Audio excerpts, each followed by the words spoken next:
크게 네 가지로 보통 교회사를 나누는데, 초대교회, 그래서 초대교회사, 그 다음에 중세교회, 중세교회사, 그 다음에 이제 근대에 와서 근대사, 근대교회사, 그 다음에 따로 한국교회만 묶어서 한국교회사, 이렇게 보통 교회의 역사를 네 가지로 나눕니다. 그래서 그 각 교회사마다 흘러가고 있는 내용과 시대와 분위기가 각각 달라요. 첫 번째, 이제 초대교회사에는 우리가 이 성경을 통해서 쭉 보면 하나님이 이제 인간의 몸을 입고 이 땅에 오신 분이 예수 그리스도인데, 그 예수 그리스도가 이 땅에 구원자가 온다는 오랜 시간 동안 약속이 성경 전체의, 구약 성경 전체의 내용을 한마디로 이야기하면은 이 땅에 인간의 모든 죄를 용서하시고 구원을 이루어서 영원한 천국으로 인도하는 구원자가 인간의 몸을 입고 이 땅에 오신다는 이야기가 구약 성경 전체의 이야기예요. 그 구약 성경 전체에 하나님이 이 세상을 창조하셨다. 시작이 그 하나님이 바로 사람들을 부르기 시작하고 창조하신 하나님이 인간의 세계에 어떻게 간섭하시고 통치하신다는 내용이 바로 구약 성경 전체 이야기예요.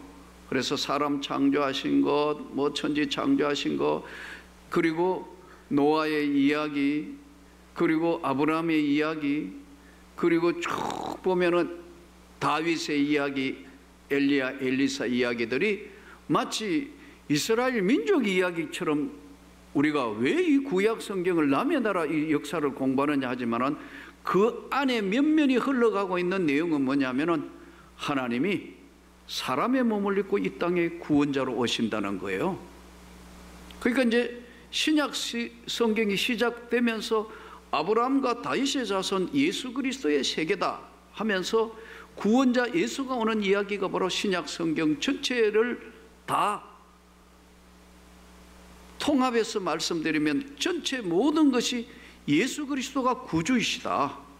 그 예수 그리스도가 보내신 성령을 받은, 소명을 받은, 성령을 받은 사도들이 땅끝까지 가서 이제 예수님이 십자가에 죽으시고 죽으신 예수가 부활하여 바로 산소망이 되셔서 그 예수 그리스도가 믿는 모든 사람들을 천국으로 인도하는 길이고 진리고 생명이다. 이것이 구약과 신약 성경의 전체였어요. 그러면 이 구약 시대는 약속으로, 민족사처럼 흘러오는 약속으로 들어와서 신약 시대의 복음은 한 이스라엘이라는 민족에서 전 세계로, 가까이는 소아시아, 터키, 그리고 유럽으로, 로마로 당시에 심장부였던 여기에서 점점 이제 동쪽으로 지금은 전 세계에 바로 예수 그리스도가 구주라고 믿는 사람을 우리는 기독교인이라 하는 거예요. 아멘. 할렐루야. 우리는 예수 그리스도를 믿는 사람이에요. 그분이 우리의 죄를 다 사해 주셨고 다시는 죄를 묻지 아니하는 영광의 나라로 믿는 자에게 구원을 주시는 하나님의 은혜의 이야기가 바로 신약 성경이에요. 자, 그러면 이제 신약 성경에 예수의 복음을 받았을 그 당시는 어떤 시대였느냐? 초대교회는 핍박받는 시대였어요. 그래서 한 300년 동안 보면은 로마의 10대 황제들이 무지막지하게 예수 믿는 사람들을 죽이거나 귀향을 보내거나 할 수 있는 모든 악독한 것을 300년이나 긴 시간 동안 핍박을 합니다. 네로 황제부터 시작해서 세계를 지배하던 로마 황제들은 예수 믿는 자들을 잔인하게 핍박했어요. 그러니까 어떻게 돼요? 핍박을 받으니까 선택을 해야 되는 겁니다. 순교를 하든가 아니면 더 이상 예수를 믿지 않는다고 이것을 변질이 되든가 아니면은 순교할 수도 없고 그리고 안 믿는다고 예수를 부인할 수도 없어서 선택한 것이 멀리로 도망을 간 거예요. 이것을 디아스포라라고 이야기하는 거예요. 흩어져 있는 예수 그리스도를 믿는 형제들, 디아스포라. 그래서 가까이는 터키로 도망가고 사이프러스로 도망가고 이 소아시아 전체에 다 흩어지고, 로마에 있던 사람들은 일체 예수 믿는 표시를 내지 않고 지하에 가서 그 지하 바로 무덤을 이용해 가지고 밤중에 몰래 모이고 기도하고, 이런 모임을 계속 1, 2년 한 게 아니고 정말 끔찍할 정도로 300년을 버틴 거예요. 이게 사람이 하는 것이 아니고 하나님이 지키시기 때문에 가능한 거예요. 그러면서 또 옆에 사람이 전도되고 또 옆에 사람이 전도되고, 나중에 황제의 어머니가 헬레나가 예수를 믿게 돼요. 그 영향으로 콘스탄틴 대제가 예수를 공식 선언함으로 제국의 종교로 AD 313년에 모든 걸 종료하면서 기독교가 세상으로 나오게 되는 거예요. 그 다음 이후에 이제 중세까지, 종교개혁 때까지 이걸 중세교회사를 하는데, 교황이 나오게 되고, 그리고 조직이 이루어지면서 많은 이제 한 1000년 동안을 우리는 교회사를 통해 볼 때 중세 암흑의 시대라고 이야기해요. 왜 중세가 암흑의 시대냐? 교회당도 성당 어마어마한 건물도 또 다 있고 있는데, 나중에는 얼마나 타락에 뿌든지, 예?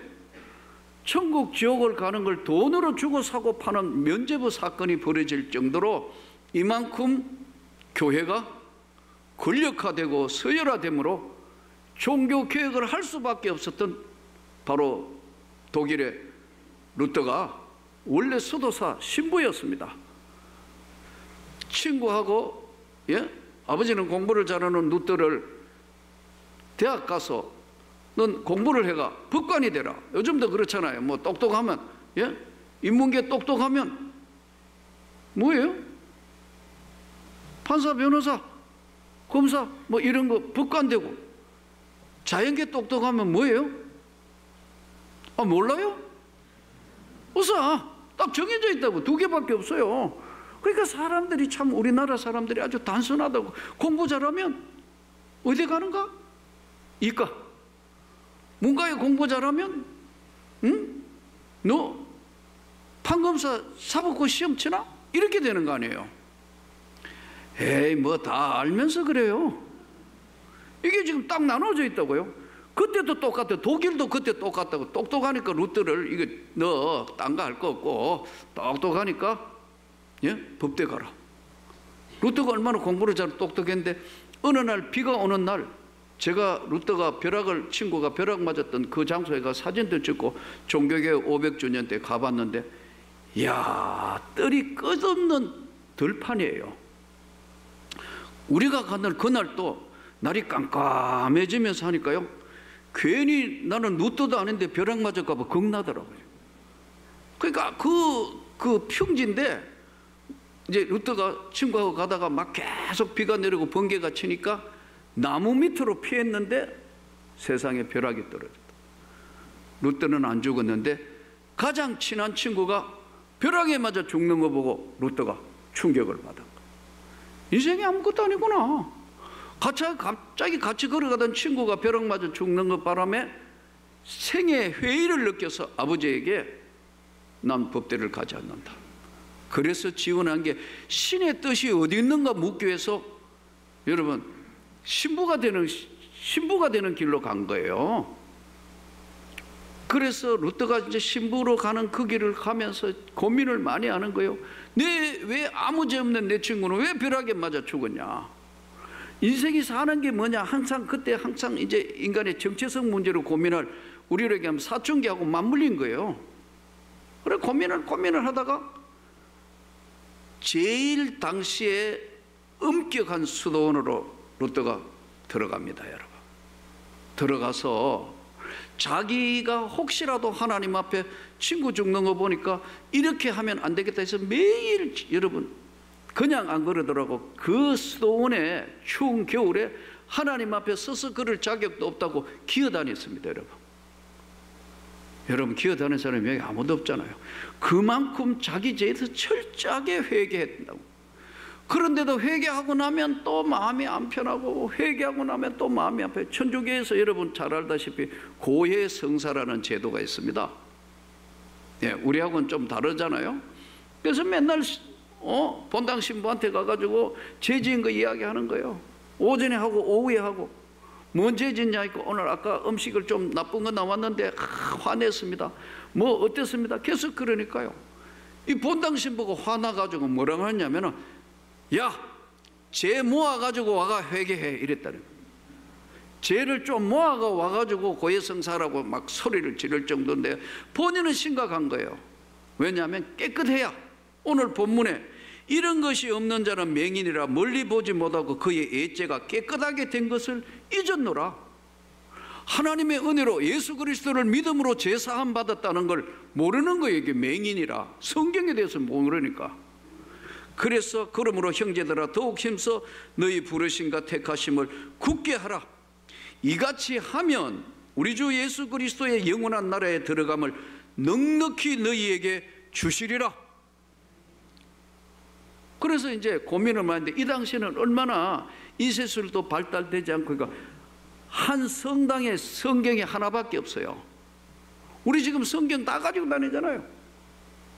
요즘은 귀찮아가지고 이 스마트폰에 이 안에 있습니다 하고 또 누리고 그러잖아요. 이게 이렇게 흔한 성경 읽어볼 수 있고 들을 수 있는 말씀이 중세교회에서는 없는 거예요.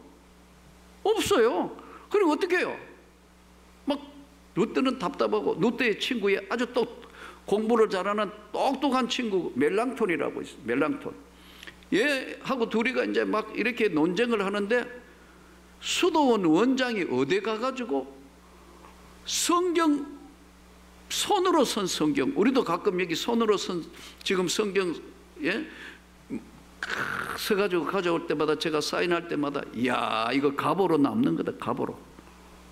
할렐루야. 이 성경 써서 오시는 분들 볼 때마다, 이야, 나보다 낫다. 정말 글씨를 좀, 글씨 못 쓰는 분도 있기는 합디다만, 글씨를 정말 글씨까지 잘 쓴 사람 보면 지금 눈이 번쩍 뜨고, 이야, 이 집은 갑오로 이게 세상 끝날까지 자손 대대로 갑오다 이거. 옛날에 썼단 말이에요.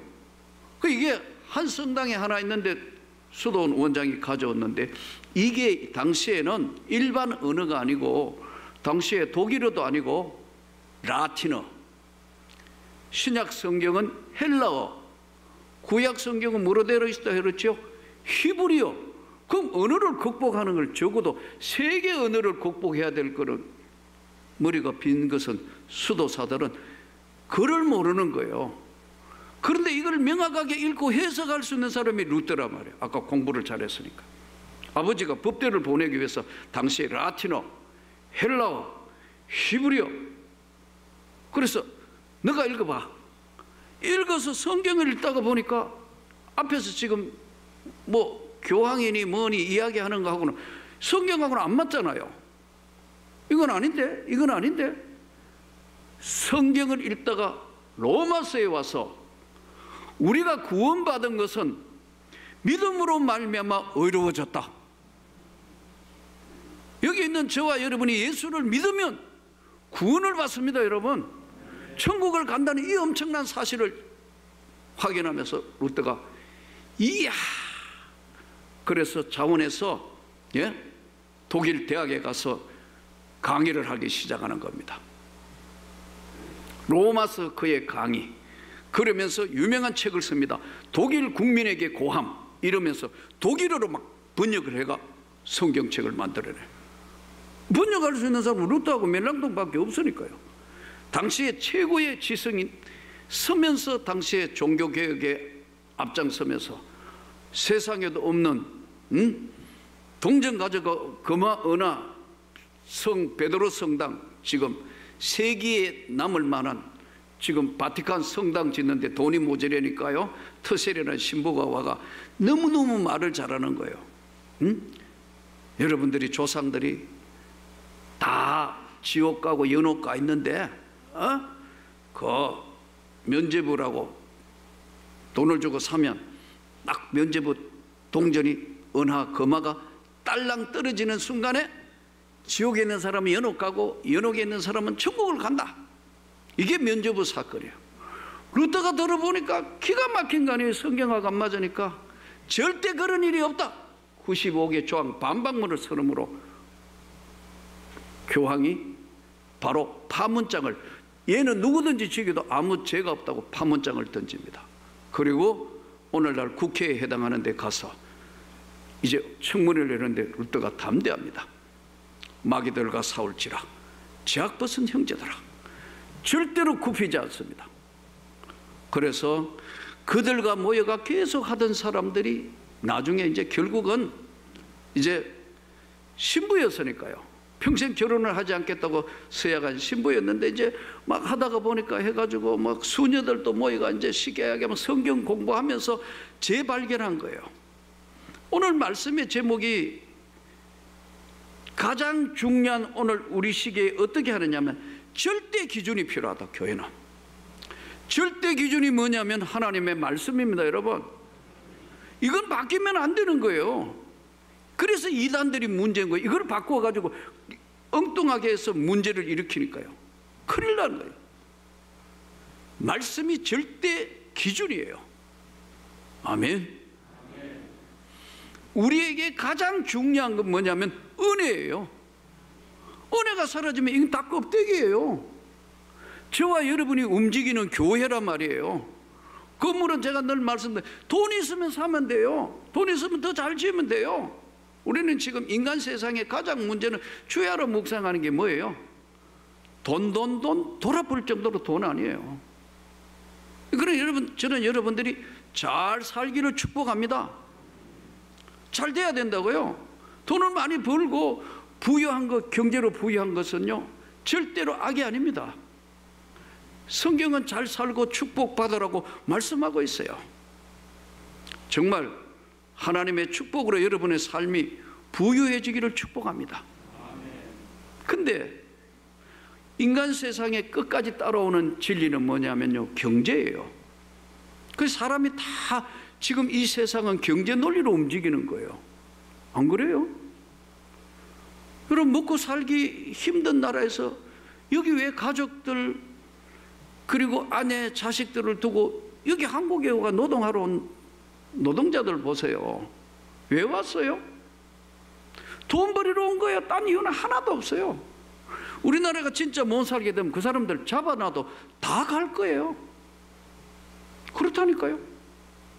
저도 40년 전에 이래가지고 안 되겠다, 돈 벌어가지고 집안을 뭐 일으키거나 뭐 하겠다, 해외 현장까지 가봤다니까요. 나는 여러분들이 다시 한번 잘 살기를 축복합니다. 그러나 믿는 우리에게, 구원받은 우리에게 가장 중요한 것은 은혜예요. 은혜를 잃어버리면 아무것도 아니에요. 다 잃어버리는 거예요. 그러니까 아무리 어렵고 힘든 고난이 우리에게 찾아와도 은혜가 있으면 하나님이 이렇게 세우시는 거예요. 루터가 주장한 게 그거예요. 오직 말씀으로, 오직 은혜, 오직 성경, 오직 말씀, 오직 은혜, 오직 믿음, 종교개혁의 기치를 높이 들어서 그 중세 시대의 어둠의 세계를 뚫고 교회를 시상에 세우게 된 거예요. 은혜가 사라진 교회는 사실은 아무 의미가 없어요. 껍데기만 남은 거예요. 사실은 조직만 남아있나. 저는 절대 우리 명문교회가 이래 되지 않기를 축복합니다. 개척교회도 해봤고 어려운 고난의 길도 걸어와 봤습니다. 그런 중요한 것은, 지금까지 가장 중요한 것은 하나님의 은혜예요. 예? 건물로 보면 이슬람 세계 어마어마하게 지어져 있습니다. 불교 사찰 어마어마하게 지은 거 많습니다. 아니, 교회당도 어마어마하게 큰 교회당 잘 지은 거 있습니다. 여러분, 나는 교회도 적은 것보다는 언제나 큰 것이 오히려 편리하고 좋다는 데는 저도 분명히 동의합니다. 그러나 가장 중요한 것은 거기에 은혜가 있느냐 없느냐 하는 거예요. 하나님의 은혜가 있느냐 없느냐에 따라서 중요한 거예요. 루터는 종교 개혁을 하면서 목숨을 걸고 그 시대를 뚫고 오직 은혜, 오직 말씀, 오직 성경으로 돌아가자 해서 우리 기독교 개신교가 시작되었어요. 근세사로 넘어오면서요, 치열한 열강의 싸움으로 하다가 우리 한국은 뒤처져 가지고 일본의 속국이 되었어요. 나라 없이 식민 생활을 36년 했어요. 선교사들이 그 앞에 우리나라가 일본에 한일 합방되기 전에 와서 1800년대부터 와서 복음을 전했어요. 교회가 세워졌어요. 민족 저항 정신이 어디였냐면 교회였어요. 3.1운동의 중심지도 교회였습니다. 그리고 민족의 복음화와 민족을 살려야 되겠다는 것도 교회였습니다. 지금도 가장 어려울 때 교회가 제일 많이 돕고 하고 있습니다. 저는 작은 바람이 있다면 교회가 계속해서 은혜를 유지한 것이 가장 중요하고, 두 번째는 주님의 지상 명령인 세계 선교에 더 해야 된다고 믿는 사람이다. 그리고 가난한 이웃에게 나눠주는 교회를 해야 된다. 그렇게 실천해왔고, 지금까지 이 지역에 가장 많이 나누어준 교회로, 동사무소에 구청에 가도 제일 많이 나누어준 교회로 기억되고 있다. 나는 앞으로도 그렇게 돼야 된다고 믿습니다. 그러나 중요한 것은 한국 교회사를 보니까 한 곱이 곱이 넘으면서 지금은 은혜를 유지하기도 힘든 시대에 왔어요. 더더군다나 코로나가 오고 하니까 은혜 유지하기가 보통 힘든 게 아니에요. 사랑하는 성도 여러분, 너희가 이런 것이 없는 자는 맹인이라 멀리 보지 못한다는 거예요. 교회사를 보십시오. 먼 길에 교회사를 볼 때는 하나님이 명문교회를 기억하시고 나는 더 큰 축복을 주실 줄 믿습니다. 우리에게 오늘 가장 중요한 것은 돈도 아니고 명예도 아니고 권력도 아니고, 가장 중요한 것은 하나님의 은혜입니다. 교회는 하나님의 은혜만 있으면, 그 하나님의 은혜가 역사하고 작동하면, 저는 방에서 이 교회를 시작했기 때문에 장대하게 더욱 크게 역사하실 걸 믿습니다. 문제는 은혜가 없는 거예요. 자꾸 오늘 이 시대가 은혜를 자꾸 함몰하는 시대가 됐어요. 경제적으로 어렵습니까? 사업하다가 실패할 수도 있고, 건강을 다 잃어버려서 벌벌벌벌벌 병원에 기어다니는 분들도 봤고. 그러나 여러분, 절망할 필요가 없어요. 왜냐하면 하나님이 살아계시기 때문에. 우리는 세상을 이미 같이 살면서 절대 은혜인 하나님의 은혜만은 보고 여기까지 왔는데, 저는 여러분이 아무리 어렵고 힘들어도 은혜 잃어버리지 않기를 축복합니다. 그러면 그 하나님의 은혜가 우리를 인도하는 것을 사도행전에도 보았고 교회사를 통하여도 보았다는 사실을 잘 깨달아서 믿음의 은혜에 승리하기를 주 예수 이름으로 축복합니다.